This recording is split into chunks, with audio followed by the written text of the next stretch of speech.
Good to have everybody here, and thank you. We certainly appreciate it as a program. And first off, I give a lot of thanks to Coach Ferentz for this opportunity. Obviously very appreciative, very excited about it. This is something that I didn't expect. It's not something that you work for. You just kind of go about your day to day and try to do as good a job as you can. And I think that I think that's evident maybe in the way that you all have seen me grow as a coach over the years. It started here. Started here back in 2005. It would have been December of 2005 that I had a lot of appreciation for this program. I grew up in this state. I grew up in Grinnell, Iowa. My father was a small college football coach, so I was always paying attention to football at that time, college football, and specifically to the state of Iowa. I had friends that were Iowa State fans. I had friends that were Iowa fans. I was neither at the time. I was a father, or I was a son who was celebrating his father's successes, and so I had a little bit of background, but not a ton. I certainly that increased in, like I said, January of 2005. Actually, December of 2005, January 2006, when I picked up the phone and I had a mutual coaching contact that knew Norm Parker, and my love and admiration for this program really began at that time when Norm called me up, and then I later in January of 2006 became a Hawkeye, and I think I have been ever since. I took in the 19 years I've been here for 14, but I did take a little bit of a break, and after I was a GA here for Norm and Phil and Coach, I left and went to Valdosta State down in southern Georgia and spent 5 years down there, and then as Coach mentioned, I came back here in 14, and I think the big thing here is just the day-to-day around this program, around the operation that we have here, the people that are a part of this. The coaches that I have been around, that I'm around today, that some of them have come and gone. Some of them have served as big mentors in my life, and I'm very proud of that. I'm very proud of those that I've had the opportunity to learn from. But probably more than anything is the players that we've had the opportunity to work with here. And I go back to my time here in 06 when I first showed up, and I was Norm's GA, but I was working positionally with Phil, and whether it was Miguel Merrick or Marcus Pascal then, or I'm working on the scout team and we're trying to block Mitch King, Kenny Awebama, guys like that from early on when I got here 19 years ago. I'm very fond of those memories, and then certainly fond of the memories that have taken place here in the recent years. And like Coach said, I got back here in 14, so this will be finishing year 10 if I'm correct, being back here. And we've had some very notable players. I've worked in a lot of different capacities, so I've had the opportunity to recruit these guys as a recruiting coordinator. I was an assistant D-line coach with Reese Morgan when I first got back here. I've worked with Phil in the back end, served as a linebacker coach. I oversaw our punt team, believe it or not, for many years. So in a lot of different capacities, I've been around a lot of good players, and most notably some of the linebackers that have come through here, and the Jewels, the Campbells, the Higgins, the Jacksons, Bensons, the Neiman brothers. There's been a bunch, and I'm very proud of that. I'm very proud of the opportunity that I have here. I'm very proud to be working alongside Coach Ferentz and this program, this university. So with that being said, I don't have much more for you other than, I would just tell you I'm probably a lot like the three linebackers that you witnessed this past year that all had the opportunity to leave. They all had the opportunity to go on and move on to different places. And I think there's a lot that pulls you here. There's a lot that makes you want to stay here. And because of that, I'm very fortunate to be here, very happy to be here. And if it wasn't for Coach Ferentz, if it wasn't for Norm Parker's phone call in January of 05, I probably wouldn't be standing up here. So with that being said, lastly, I congrats to Tim Lester, who will be up here in a second, and then Beth Getz on her appointment as well. So thank you all for being here. Thanks, Seth. Appreciate that. Before I bring Tim up, just say a couple words about the search and about Tim in particular. So, it's if appears there's a lot of interest in this position, has been, and also the timeline. So we'll address that a little bit afterwards. But basically, as I said back in December, my first and foremost concern and most of my time was just focused towards our football team. It's my number one responsibility. So that was that. A little bit of research, that type of thing on the coordinator deal. But the bottom line is this: the whole key to this thing was to ensure that we got the best person, the right person for this position, and that was the goal from start to finish. So the bottom line is I want to do what's best for our team and best for our program, and I'm confident that we had that landed the mark there. Roughly, just in rough terms, probably had a list of maybe 10, 12 people. Had conversations with 6 and really extensive conversation with 4. And, what it came down to, in my mind at least, we had 4 candidates that were really qualified, in my mind, to do the best job, and it's us to figure out who the best person for that would have been. So I think when you look at Tim and what I discovered, he's had a wide range of experiences. I certainly knew of Tim and was aware of his, background, especially at Western Michigan. As I did a little research, learned a lot about the wide range of experiences that he had. Some things, his story basically, I know I felt good about and was very, very impressed. And I think as we opened the door and let the staff learn more about him and spend time with him, I think everybody, walked away feeling pretty good about things. So in my mind, he's a good fit for us, and that's first and foremost. Similar in a lot of ways to, I think, the way we've operated yet. A lot of different perspectives to it, new perspectives, and it's part of moving forward. Obviously getting different ideas, different views, and trying to implement in a way that we all believe will work for us. So feel really confident about how the process worked, and pleasure to bring Tim up here to just say a couple of words to you, please. Thanks, Tim.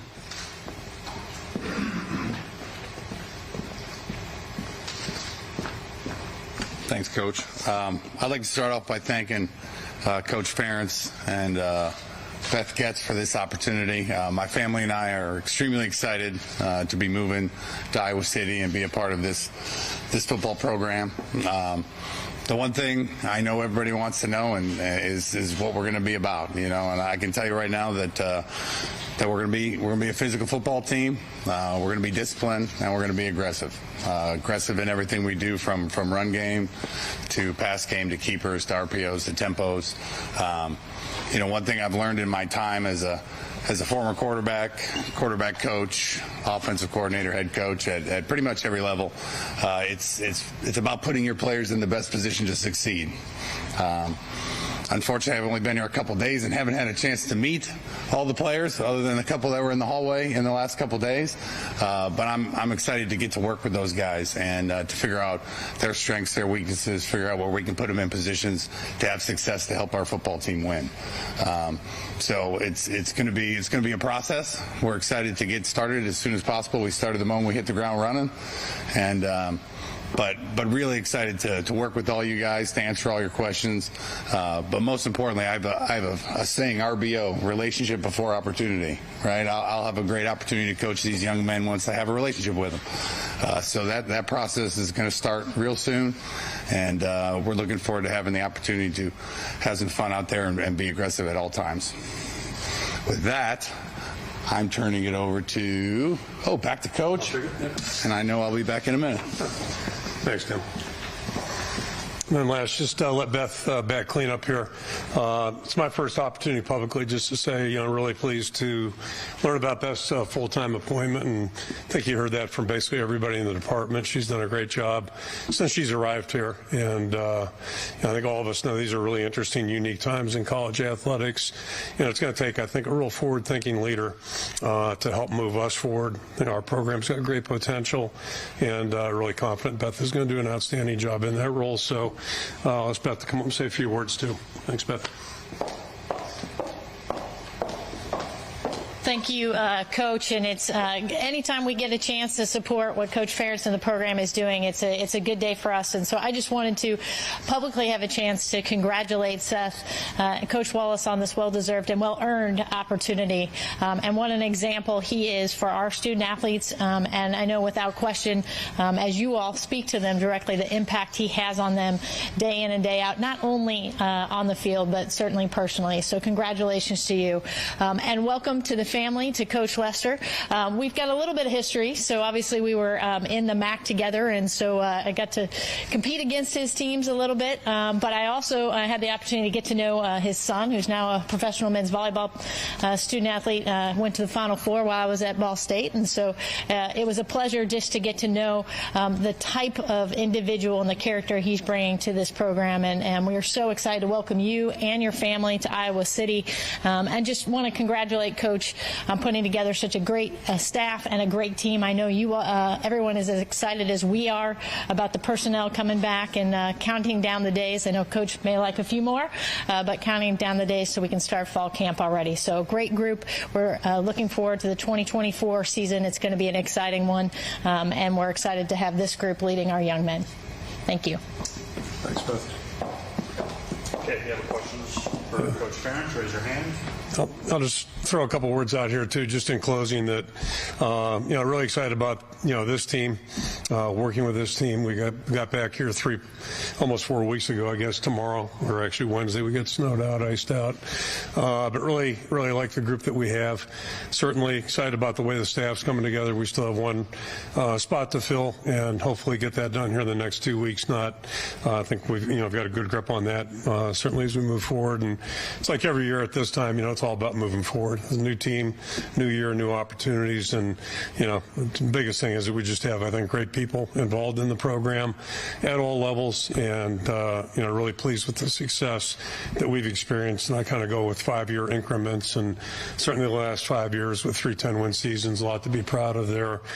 And we know there's a lot of work in front of us, and that's really the fun part. It's great to be off the road. Got the bowl game concluded the year last year. Get back here and, you turn your attention to working on the staff, and then also, starting to think about the things we need to be doing forward, and also recruiting. So it's just great to be back on this campus. It's always ironic. Our players get here and we all leave, go recruiting. Kind of funny how the calendar works. But, the best part's in front of us right now. It's when the work gets done, getting a chance to get reconnected with our players, getting to know them better, what their needs are, how we can try to move them forward, and then transition into spring practice at some point. But each and every day's got purpose. It's got importance, and this to me is a really fun time when you're on campus with your players, with your staff, and able to work with them. So looking forward to that, and we'll throw it out for questions for anybody that was up here today. So, yep. Scott Dochterman, The Athletic. Kirk, I wanted to ask you about the offenses that Tim has put together. It relies heavily on RPO and 11 personnel. Iowa does do a lot of 11 personnel, but also kind of a foundation that's more under center.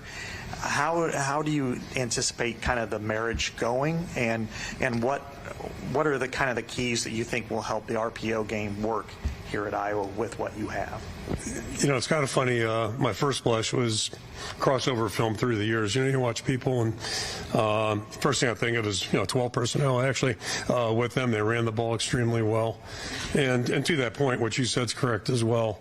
And I think that's really the key component here. He's got a real diverse background. He's experienced in a lot of different areas, as were many of the candidates, and that's attractive.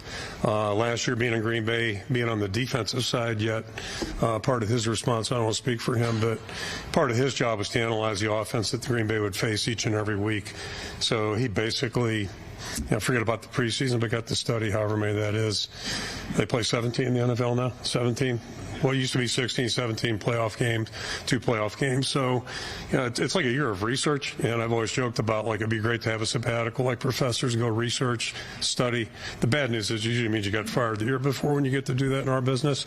But I think it was just a wonderful opportunity to really put it to good use. So, long story short, I think, he's got a real extensive knowledge of offensive football.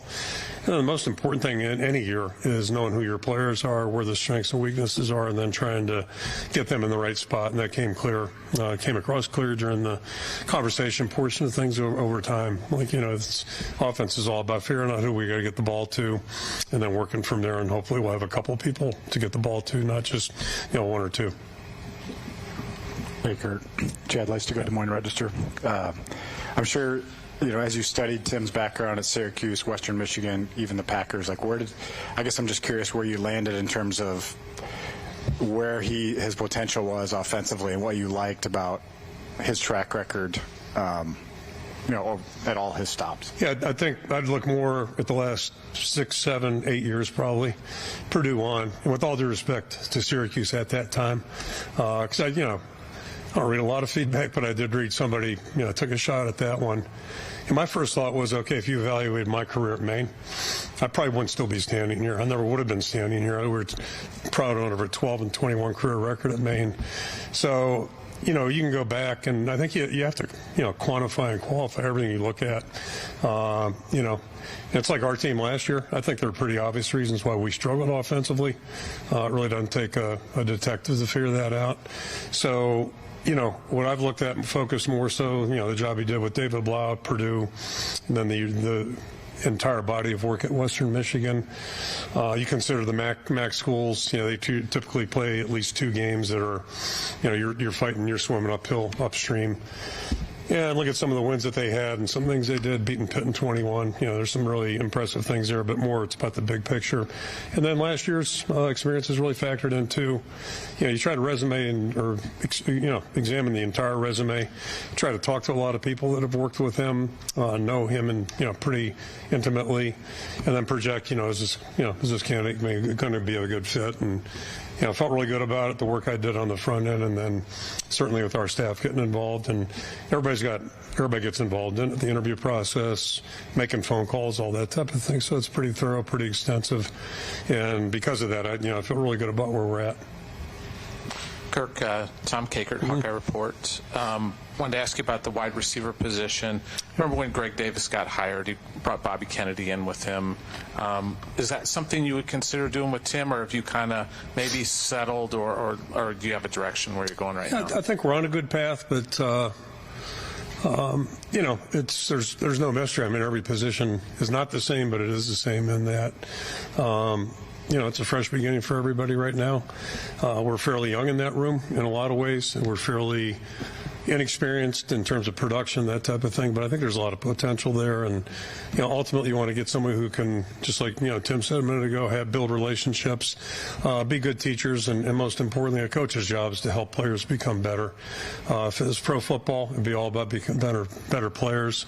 College football, there's a lot more to it, seeing the big picture, student character, citizenship, all those types of things, as well as being good players. But I've given a lot of thought to the guys in the room. I think we have good potential right now, and really it's about moving those guys forward, seeing the potential, and also getting them to see the potential. I think that's probably the most important thing right now. Tyler Tashman with the Des Moines Register. Kirk, when I guess you got to the point of the interview process where you were interacting with Tim, on a face-to-face, more kind of personal basis, just what, I guess struck you and made you feel like that relationship could be one that could work really well? Yeah, it's kind of interesting. And Tim's situation is a little bit unique, but there were a couple, 3, maybe 4 people that worked with him that I really trust and value their opinions, and I know a couple of them have personal connections to this program. One person in particular, we have a past relationship. He was a player, 100 years ago for me, that worked with him for quite, So when you talk to those people and they know what we're about and they know what he's about, it's really reassuring because, a huge part of anything we do, and, we all spend more time with each other than we do our wives and families.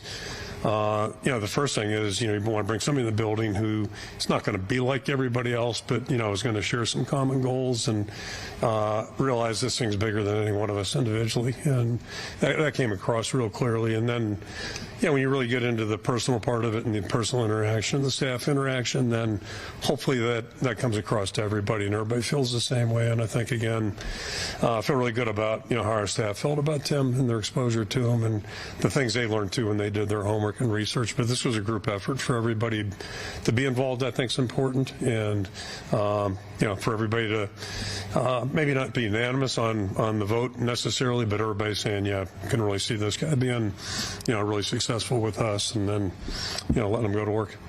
John Steppe, Cedar Rapids Gazette. With promoting Seth to assistant head coach, is there anything he can kind of take off your plate, or is there anything that kind of changes day to day with what he's doing now that he has this new role? Yeah, it's the first time we've done this, so I'm not sure what it's going to look like, quite frankly. if I weren't able to be here for some reason, and there was a practice back during bowl prep where I had to attend a funeral, I wanted to attend a funeral, and it just worked out where I actually made it back 10 minutes beforehand. But in a circumstance like that, I'm not in the office for whatever reason, certainly somebody's got to kind of say yes, no, or here's what we're doing. And there might be some things as we go down the road here a little bit that maybe I can do a little better job in terms of delegating and taking some things off. And he's not the only guy on the staff, but I have total trust that whatever he does is probably better than what I would do. So probably can learn a lesson right there. Try to take that to task. Take two more. Start with Scott. Kirk, in the RPO game, there's a lot of times more slants that are involved, and probably more slants than you guys have run recently. Do you look at that as a positive for this offense and getting the ball out of the quarterback's hands at a mesh point? And, sure. And how can that help elevate, at least move the ball down the field in the way you want it to be moved? Yeah, I mean, it's not something we haven't ever considered. We're blind to. It's like I kind of touched on earlier. I think, part of Tim's job is going to figure out, like, what do we want to emphasize? You can only practice so many things and do so many things and do them well. But if that's something we deem to be, good for our offense and fits in the package and we can execute it and not take away from other things, it's a balancing act a lot of times. But, yeah, I'm open to anything right now, any ideas. And the whole idea is advance the ball and, help yourself, and hopefully in theory there you're helping yourself in the running game. You're also helping yourself in the passing game. It starts with, not having a negative yardage play. That's the first way to kill an offense. Besides turnovers, that's the worst. But, I think one thing I would interject with his head coaching experience came across, and that wasn't a requisite, but it's certainly a plus in my mind because, if you're paying attention, you really have an appreciation for how football is complementary and how one thing affects the other. And, we've been pretty good on defense. Obviously, we want to be better offensively, and we have been better. We want to get back to that. But, just how one thing affects the other, you got to be really sensitive to that because, as much as things change in football, and I know entertainment value is a big thing this day and age, but, it's still about winning. And that's really where my focus was 25 years ago. And it's going to stay there. I mean, that's what we're trying to do is win games if we're going to keep score, which, pretty sure, someday we'll play without equipment. I'm convinced of that, but they'll probably still keep score. So look like and God only knows I didn't watch that Pro Bowl stuff, whatever it was on Sunday. But I can tell you this, I have watched it when they did have pads, and it's good they've done what they've done because that was ridiculous when they had pads. That was just a waste of everybody's time. So anyway, and good reason. I wouldn't have done that either if I was one of those guys. Corey Browder from the Hawkeye of the Storm. You were quoted in the past as kind of downplaying the total offense stat. I believe you were quoted on the Big Ten Network as saying it was the most overrated stat in football. Do you stand by that? And I noticed in the press release about Tim's hiring that his numbers at Western Michigan, specifically total offense, were cited. Do you still believe that's a stat? Is that in context to making this hire? Is that for clarification? Right, just me talking about forward as far as goals and criteria for evaluating Tim's I'll give you what I was referring to specifically, and then I'm going to step aside, let everybody else talk. But basically my reference is, it's an interesting, believe it or not, I do pay attention, like what goes on nationally. And I've kind of been fascinated through my career. There's certain guys that get reputations. In fact, I worked with one 26 years ago. Do the math here. 26, 27 years ago. No, holy smokes, 35 years ago. Okay. It was a guy who was all about him, and it was all about the next job. So it was all about his numbers. And the place I was at had a pretty prolific quarterback. In fact, we actually had two really good ones. But it was all about what he was trying to do, his agenda. Over my career, I've noticed there are certain people, I'm not saying that's like what all they're thinking about, but it's more about their portion of the equation, if you will. And I really don't gravitate towards people like that. And I'm kind of fascinated. I am a little bit petty. Sometimes I'll do a little research, and that's where the wins per game stat came from. So it's possible for a guy to, really try to emphasize what it is he does, make himself, look pretty good. Meanwhile, the team's winning 7, 8 games, which I'm not making fun of that by any stretch. Every game to win is tough. But, when that starts taking away from what the team might be able to do, I really am not interested. I have no interest in, I've just never gravitated towards that type of person, I guess. And so, just not big in self-promotion, not big in, look at my guys. And sometimes those guys are really good, and the coach does deserve credit. I'm all for that, right? There's a reason why things happen typically. But, I think, again, it gets back to what's the bigger picture. Are we trying to be a showy offensive team or a high blitz team or whatever? And that stuff's all great until you're giving up the big play or, an offense, you're turning it over, throwing to the other team, and all of a sudden your defense is out there defending 20 yards. It just, everything goes together, I guess, and just never been fascinated with that glitzy stuff sometimes that a lot of people get distracted by. So, we're just trying to build a team. We're trying to, build a team on the field that's going to be able to get the job done and hopefully at the end of the game win. And fortunately, we've been, on the right side of that more than not. So try to stay there and try to improve on that. That's our goal. Offense is a big part of it. Don't get me wrong. I'm minimizing that. And if we can average 500 yards and hold them to 150, awesome, unless we're getting 6 punts blocked. So, there's something everywhere. So kind of step aside. If you guys questions for Tim or Seth, please do. Okay, if you have a question for Seth, there's a hand. We'll take a few for her, for him. That's Seth, Adam Jacoby, Go Iowa Awesome. Sort of talk us through the conversations that led you to getting to this position this spring. Yeah, Adam, I don't know that there was too many conversations, other than just, an opportunity to sit down with Coach. And he pulled me aside a little while back and just said that this is what he wanted to do moving forward. And, used a lot of the comments, the remarks that he used earlier. I wouldn't say that there were, a set of conversations or a process to this. It was more just a conversation and, an opportunity. And to be real honest with you, I don't see it changing a whole much of my day-to-day, as Coach mentioned. My opportunity to be on the defensive side of the ball and continue to do what I'm doing there, I think, takes enough of my time. But this is certainly a welcomed opportunity and obviously excited for it. Tyler Tashman with the Des Moines Register. Seth, can you just take us through kind of how you saw the dominoes fall with guys coming back on defense? Obviously Nick, Jay, a lot of other guys. Just how was that all for you, kind of seeing a bunch of them come back? Well, to be honest with you, Kyler was the first one. Kyler did have the opportunity to move on, and he immediately came in and and said that he was coming back. And then, certainly the other two held on until, the last minute. Nick, of course, but Jay, Jay waited, and, I think he did his research, and I think he spoke with those that he needed to, in regards to his opportunity at the next level. But, he reached out, he called, same thing Nick did, and it just, it's a breath of fresh air for any coach or for any program, for any side of the ball, to be able to get back two guys that, certainly in Nick's case, I don't know that I was betting on that one happening. I felt like Jay, we had a good shot on, but when you get both of them back, a combination of the three of them that started for us, it's a pretty big deal. Tom Kakert, Hawkeye Report. Seth, you've traveled the road. You've GA to a smaller college to this point.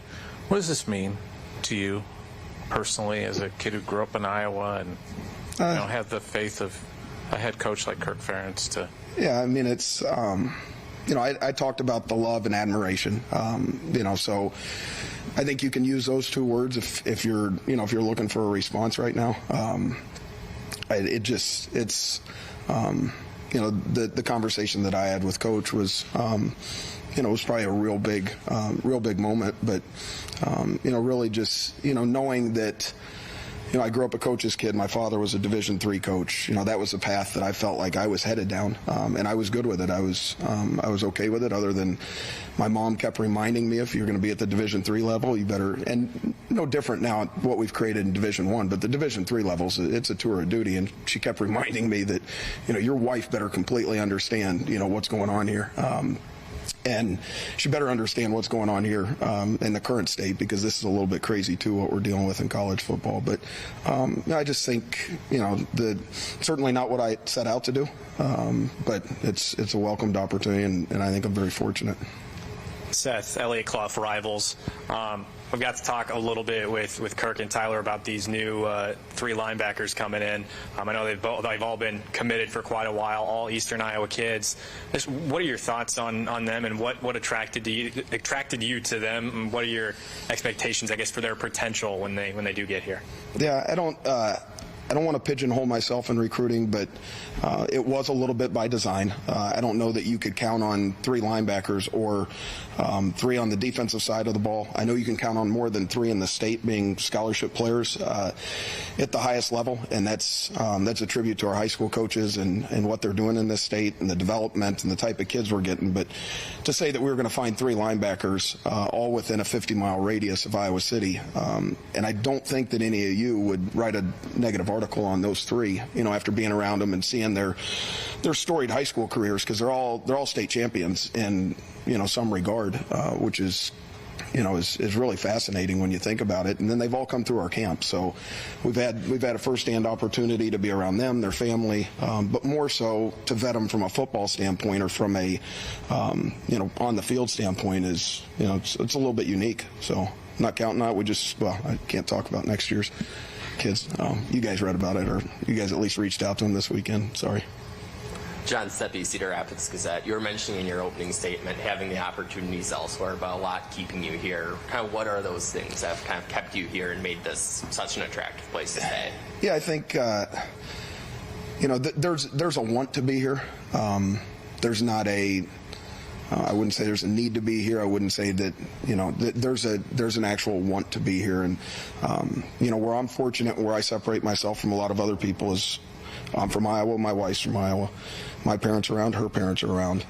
So any decision made beyond that would probably be pretty selfish on my part, and I might have to do it by myself. And I don't want to do that right now. So, but the way we play defensively, the success we've had here, and defense gets a lot of the notables, but Coach alluded to it. You can go back to 9 years ago, and you can see that we're one of 5 programs that's won 62% of their games or more a year, and we're not much like any of the other 4.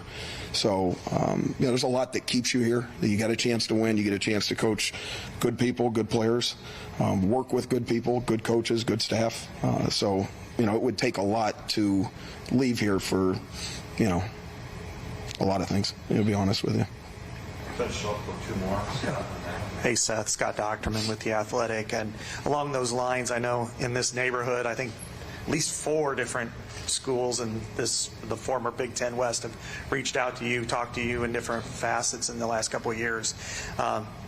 What is your aspiration in the future? And I mean, not this year. We know what you're going to do this year, but you're in 5-10 years down the road. Do you want to be a head coach?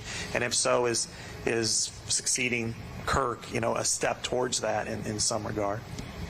Yeah, I appreciate your question, Scott. And I don't know that I've ever thought much beyond, where things are right now. I think that's always been. I've actually, I was around my father growing up, and I saw him do it. And there were times where I got, very nervous of the, the potential that you could wind up in that type of position, just because of all that it entails.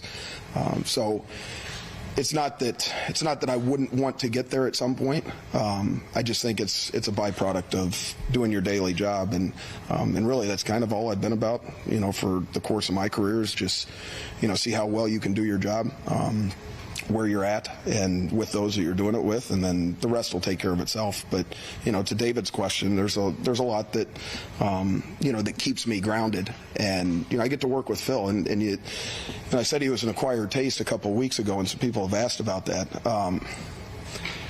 And don't ask me right now, because I'll pass on the answer, because I don't want to get into it. But having worked with him, having GA'd for him, having worked with him, I don't claim to have much of an ego. I know we all do to a certain degree.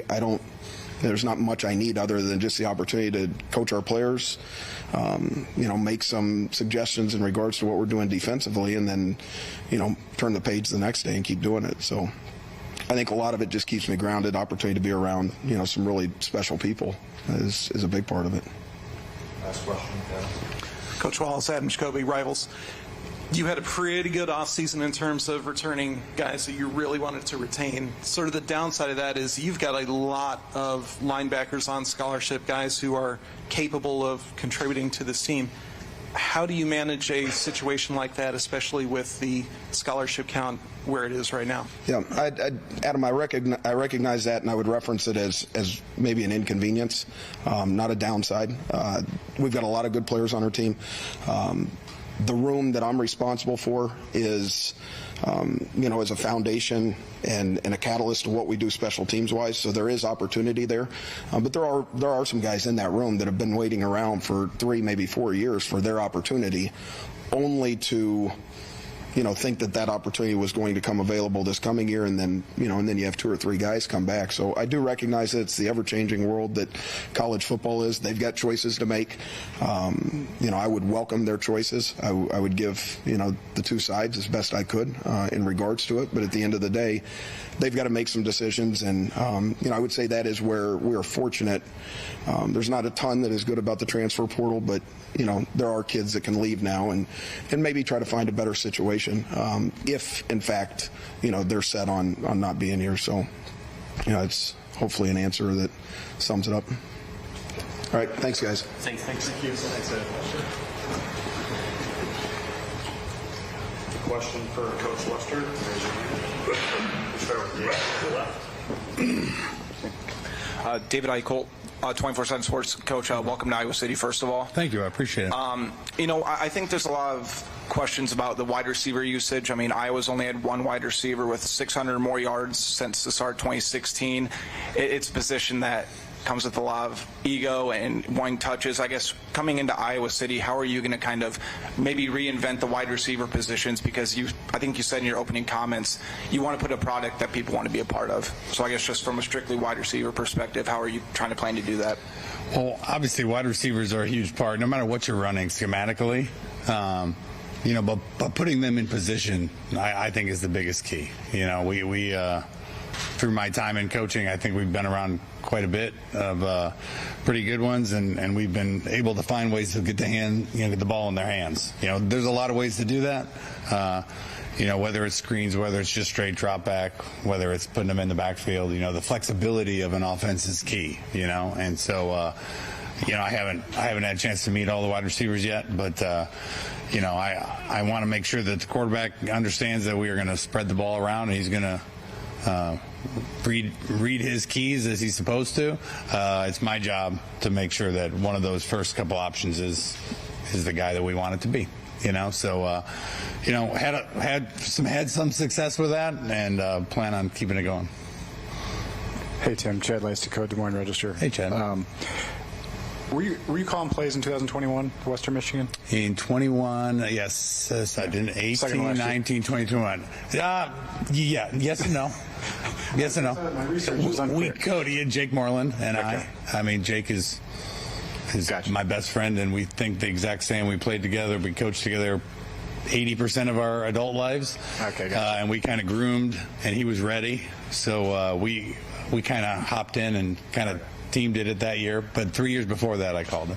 Gotcha. So, anyway, I've been studying the 2021 season because that was a terrific offensive year for Western Michigan. Yeah. I'm just kind of curious, what you remember about that season in terms of the production, how that could maybe apply to what you want to do here, because I see a lot of things here, like rushing attempts, time of possession. Yeah, the wins were good ball security, those types of things. Yeah, I think we were top 10 in the country in time of possession, 4.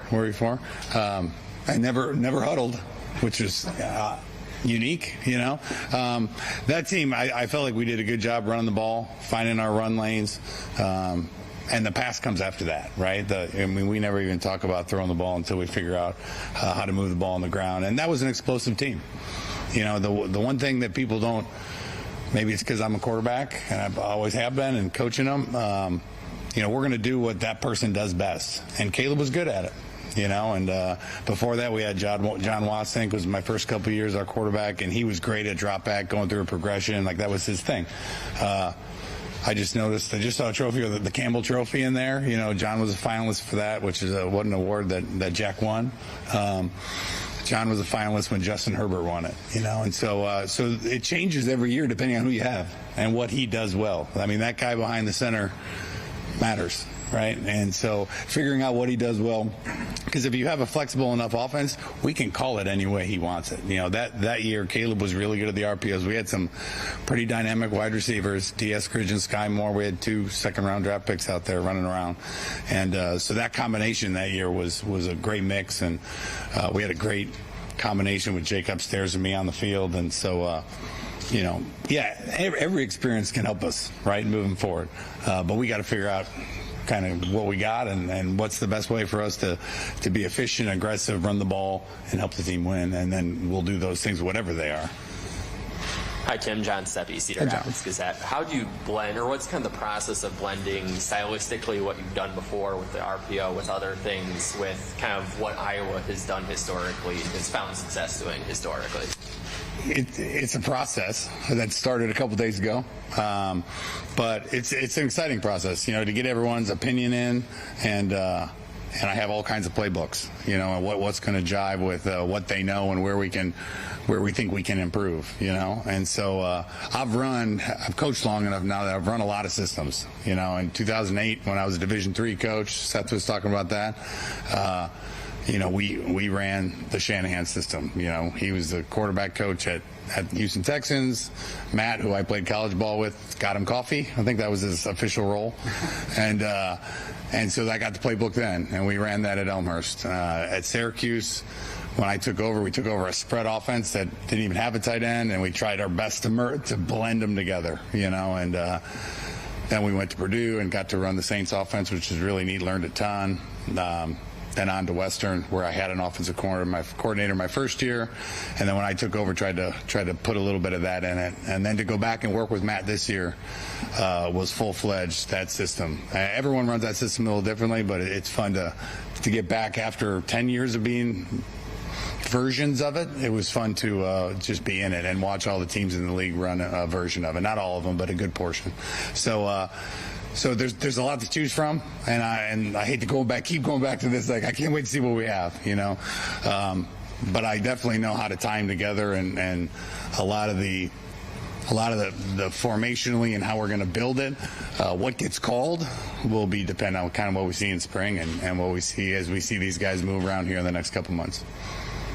Coach John Sears, WHO-TV. Hey, John. Iowa's offensive struggles are well documented from last year. In what you've learned about the program and maybe taking a look at the roster and the personnel, what gives you confidence that you can come in here and kind of help move this program in the right direction? Well, I love tight ends. I'm a huge fan, right? Everywhere I've been, our tight end has been all conference normally, and there, I guess as a quarterback, that's the guy that you start with, right? So some people use them, some people don't. I love the fact of what they can do to a defense in the run game, in the pass game, in the play pass game, in the keeper game. It also can open up things out on the edges too. So I know there's an unbelievable tradition here of that. I've heard we have some really good ones. Everything's I've heard, right? I've heard this and I've heard that, but I can't wait to see it from my own eyes. But that part of this offense of running 12 personnel, which is really what we did at Elmhurst and a little bit at Syracuse, that fits what I have a lot of experience in. Let's put it that way. But none of those work if you can't run the ball. Right? So you go to a place, if you want to run an offense that's going to be physical to run the ball, you got to go to a place that can run the ball. And, I have looked at the numbers there to make sure that can happen, and we've had success, and we have to continue to have success to get the rest of it to go. And so those combination of those things, make me really excited about what's coming. Tim, Tom Kakert, Hawkeye Report. Hey, Tom. Nice to meet you. Nice to meet you. Twofold question. Okay. Sidelines or press box for a game? And Cade McNamara is likely going to miss most of the spring. What is the challenge when your starting quarterback is not available to you on the field for spring ball and trying to implement your offense? I would say to the first question, I would say up. I prefer being up. I like to see the game from up there. I think being an offensive coordinator is about making adjustments. I've called games for a long time. I was a head coach at, I want to say, 24 years old or 25 years old. And so I've called a game where I think I've called a game where 70 passes. I've called 70 runs in a game. You know, you have to make adjustments as it's happening, you know, because they have a plan too. And so when you're having to think and make adjustments, I just think being in the environment up in the booth is a way better learning environment than sometimes on the sideline where it gets very emotional, you know. So I've always felt better. Now, as the head coach, I had to call him from the sideline. So that guy up in the booth was the most important person in the world to me, that we thought the same way, you know. But if it came to my preference, pretty sure I'll be up. And then the second half of your question is, the one thing I would tell you is, you know, we need to get the horses to the race, right? So, you know, whenever Cade's ready to go, I'm looking forward to working with him. But there is absolutely zero way that you can discount his experience, right? It is you know, when you have experience in playing in games, I'm very confident that he'll pick it up when it's time, when he's healthy, when he's ready. If he didn't have a ton of experience, I'd be more scared, more worried, you know. But you know, he's got to get healthy and be good to go when he gets his chance, and he'll be out there every single day we're out there, whether he can throw it or not. But he'll get a lot of learning in. But he's played games, and that is invaluable when it comes to quarterback play. So I'm excited about that part of it. Hey, Tim, Blake Hornstein, Hawkeye headquarters here. Hey, kind of a question about Cade McNamara as well. You know, he's somebody who's had experience, as you mentioned. What are some ways, I guess maybe assuming he'll be healthy by the start of the season, that you could accentuate and elevate him as a quarterback? I got to make him comfortable, number one, right? I mean, everybody's comfortable doing different things. I think sometimes quarterback coaches, you know, they have things they like to do. I'm not married to anything. I've run a lot of things. I have a really unique experience as far as levels, and I've been a D coordinator, and so I got to get him to. I got to figure out what he's good at, you know, and I got to put him in those situations as much as possible. And I've watched a little bit of film on him, not enough that I can comment on any of that, but I think that's and the things that I need him to get better at, we have to focus on, right? You get what you emphasize. So we're going to make sure that he can do the things that I think this offense should be able to do well. And then if there's things he's really good at, we're going to do them. Much like we were talking about the RPOs earlier, Caleb was great at them, so we did them a lot.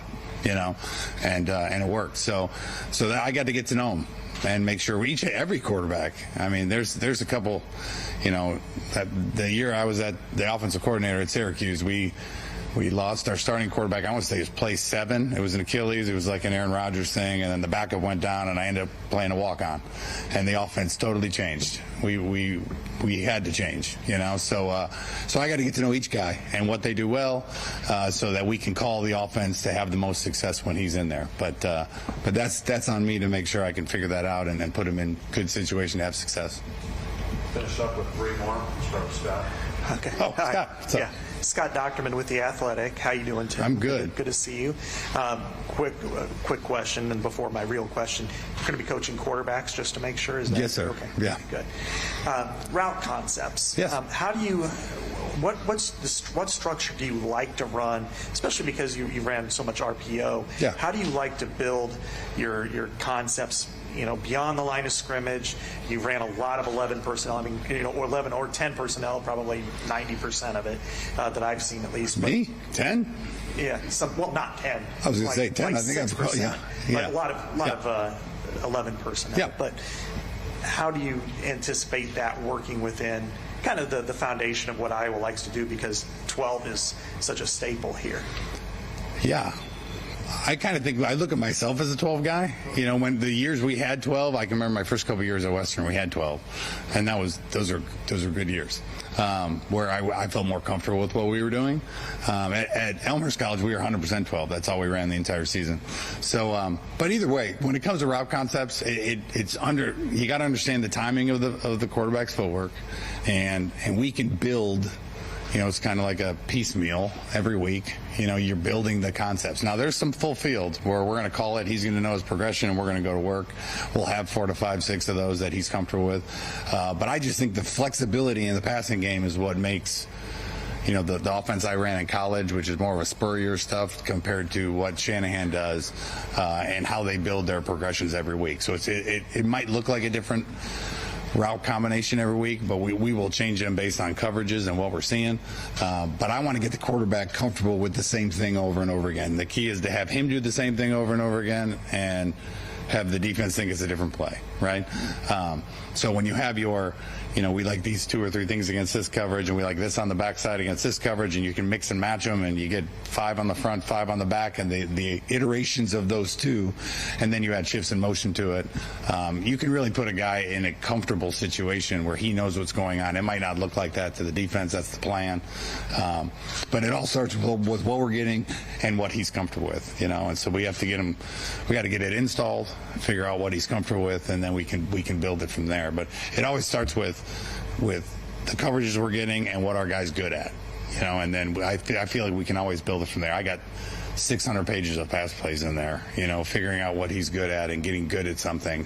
Jack of all trades, master of none is not what we need to be about. We need to figure that out so we can get really good at something. Jack Lita with KCRG. Hey, Jack. With KCRG. Welcome to Iowa City. Thank you.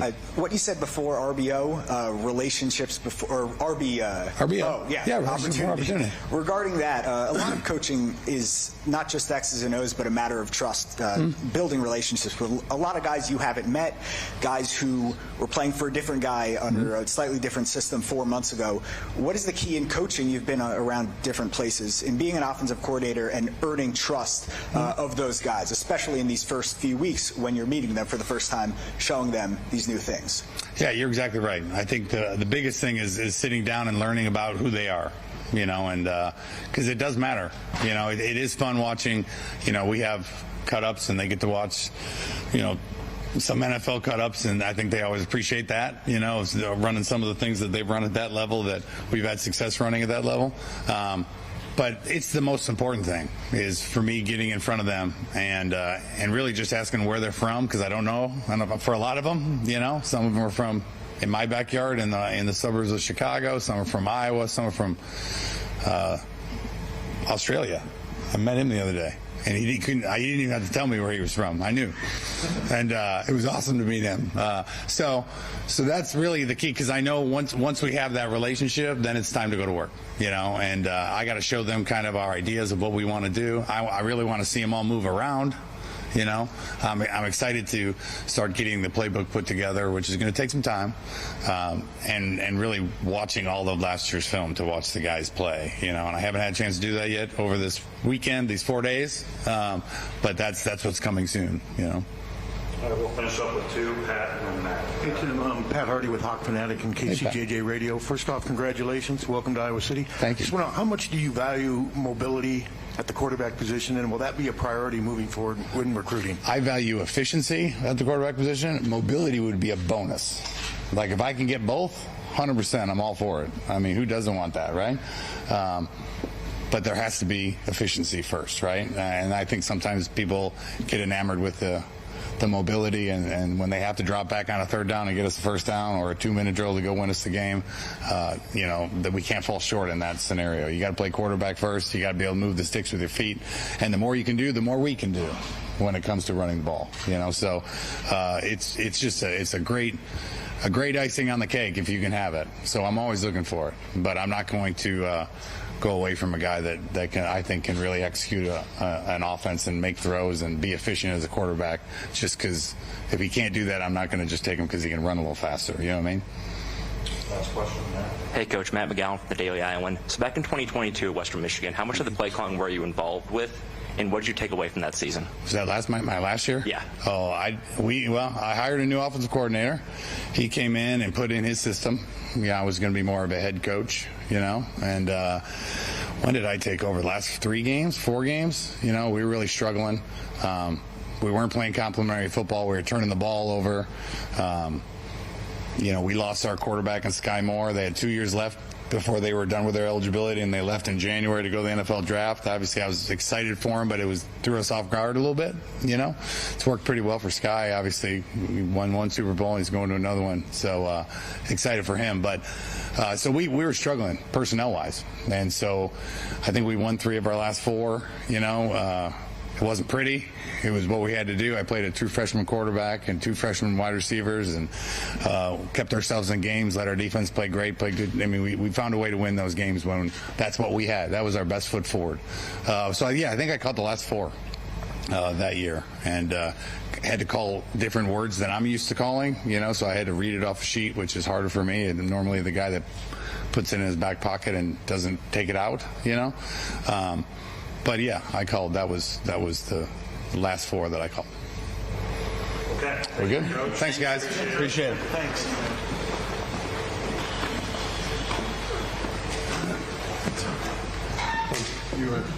We done? Thanks, sir.